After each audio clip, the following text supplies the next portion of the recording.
Buenos días, jóvenes.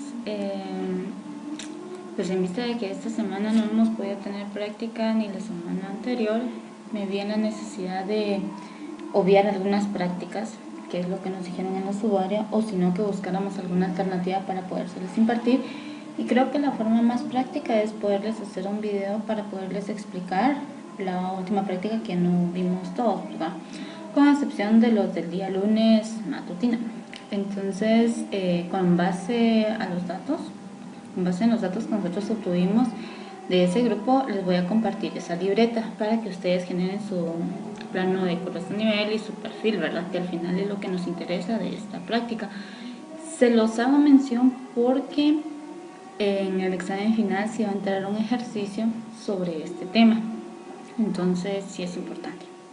Bueno, entonces si les parece vamos a empezar aquí con la práctica, y la práctica es la número 7 sobre nivelación con secciones transversales.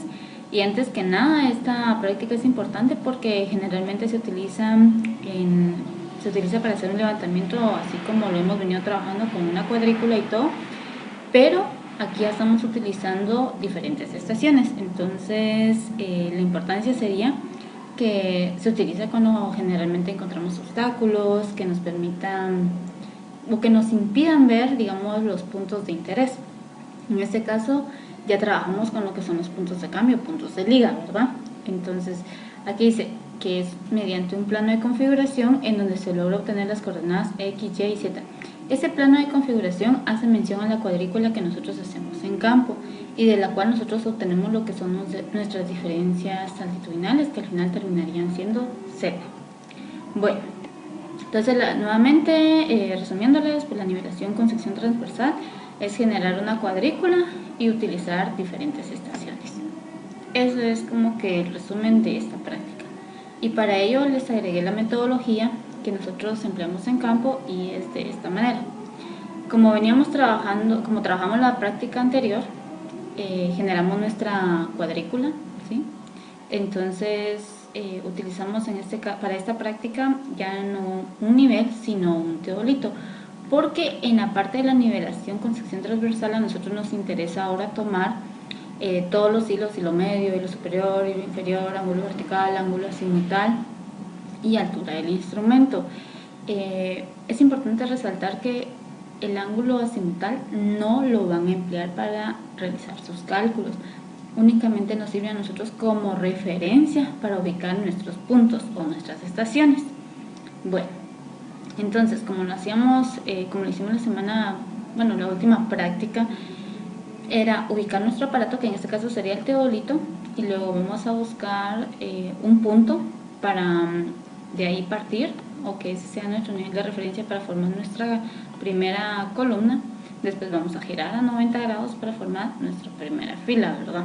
Nuevamente movemos el aparato, por ejemplo en este caso a 0A, o lo podríamos mover a 1, y de ahí visualizamos nuestro punto anterior donde estaba el aparato y giramos a 90 grados, para visualizar nuestra segunda columna. Y así nos vamos, ¿verdad? Esta práctica pues fue la que nosotros realizamos la última vez, entonces sí ya han de tenerlo así como que entendido, ¿verdad? Bueno, ¿qué es lo nuevo de esta práctica? Bueno, cuando ya hemos formado lo que es nuestra cuadrícula, vamos a definir, digamos, cuáles van a ser nuestras estaciones y cuáles van a ser nuestros puntos observados. Como les digo, la última práctica nosotros trabajamos con el método de radiaciones y únicamente utilizamos una estación, pero en este caso ya no. En este caso vamos a utilizar cuatro estaciones al final, ¿verdad?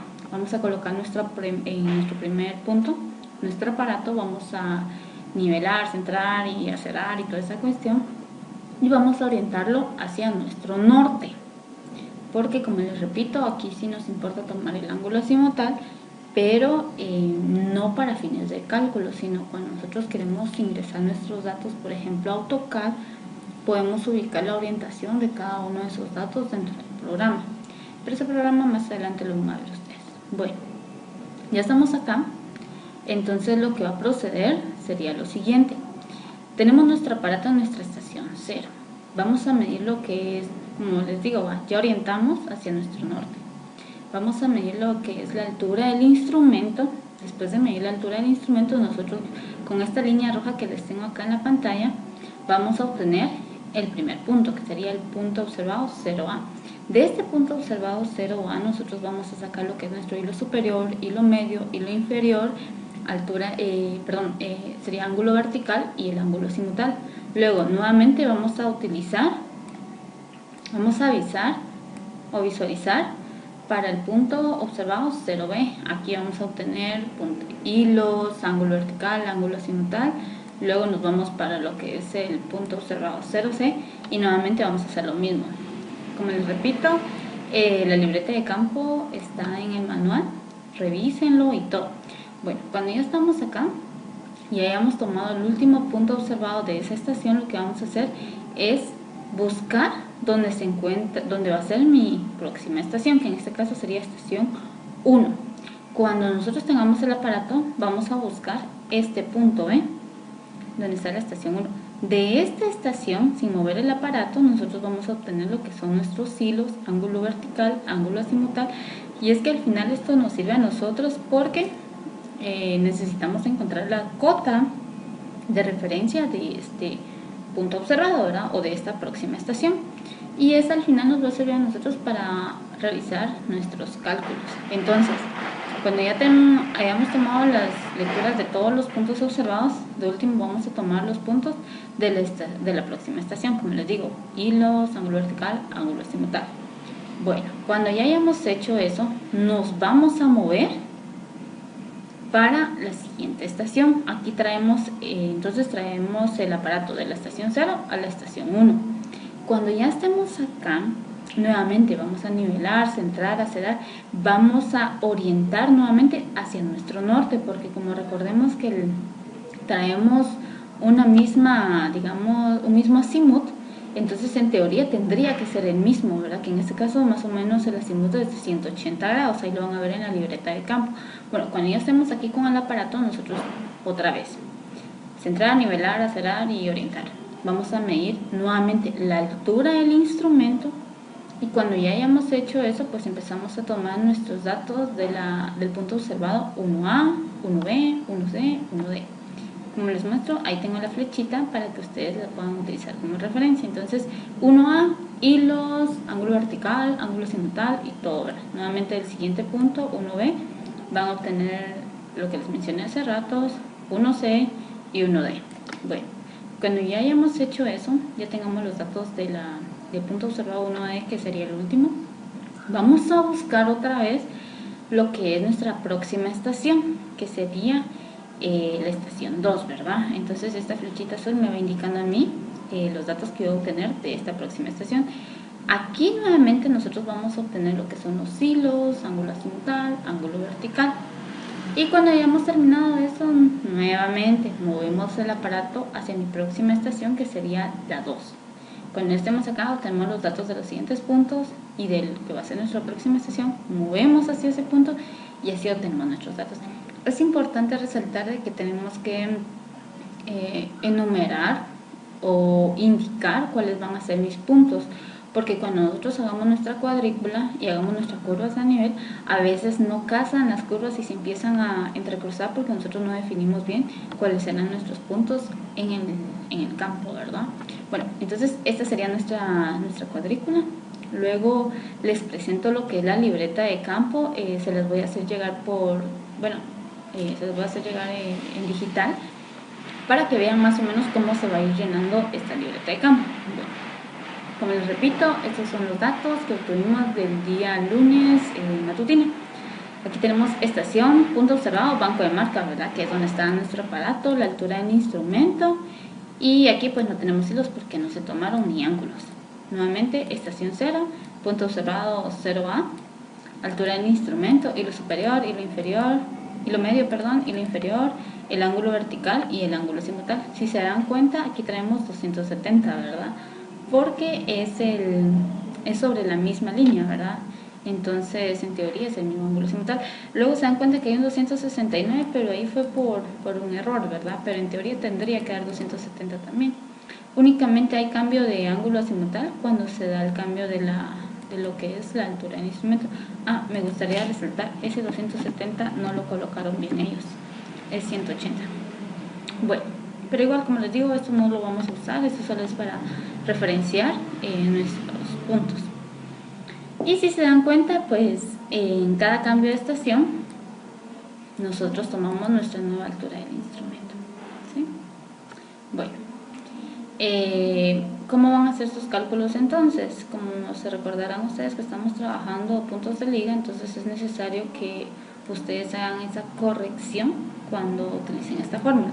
Y la fórmula que ustedes van a utilizar para obtener sus cotas de cada uno de los puntos es la que se presenta a continuación, que sería cota del punto observado es igual a la cota de la estación más la altura del instrumento menos el hilo de medio más la distancia vertical. Como les repito, ahí están las fórmulas y todo. Entonces, más o menos lo trabajarían así ustedes. Para nuestra cota de la estación 1 o estación 0, esta, vamos a colocar que nuestra estación 0, la cota de la estación va a ser 100, ¿sí? Para sacar estas cotas, ¿sí? Entonces vamos a colocar ahí cota del punto, ya sea 0A, 0B, 0C, 0D, cota de la estación 100, más la altura del instrumento, que va a ser 1.55. El hilo medio y la distancia vertical va a variar dependiendo de los datos que haya obtenido con mi aparato. Eso incluye también utilizar la cota de la estación, o sea, la cota 100 para esta sesión, porque seguimos trabajando sobre la misma estación. Entonces, para obtener de 0 a 1, también esa cota de la estación va a ser 100, más la altura del instrumento, que va a seguir siendo 1.51, y los demás datos. Ahora, ¿qué es lo que cambia aquí cuando ustedes vayan a hacer sus datos? Cuando ya vayan a cambiar de estación, porque ya empezamos a trabajar con 1, 1A, 1B, 1C, 1D, la última cota que ustedes hayan obtenido, o sea, la que va de 0 a 1, ya cuando ustedes van a determinar sus cotas de 1A, 1B, 1C, esta última cota de 0 a 1 es la que van a utilizar como su nueva cota de la estación.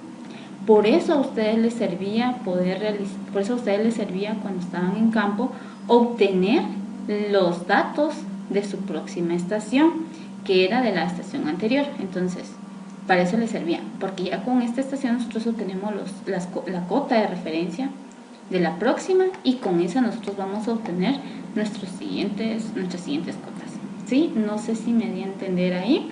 Nuevamente, cota de estación para 0 va a ser 100 para estas, incluyendo la 0, 1, y la última que vaya de 0 a 1 es la que yo voy a utilizar como mi cota de estación siguiente, que en este caso, por ejemplo, si a mí me queda de 0 a 1, 99, quiere decir que aquí ya no voy a colocar 100, sino voy a colocar 99 más la nueva altura del instrumento, que va a ser 1.28, más o menos lo que voy a obtener de los siguientes datos, ¿verdad? Y como les repito, cuando ya estén nuevamente en 1, 2, esta última cota es la que yo voy a utilizar como cota de la estación para definir la 2, ¿verdad?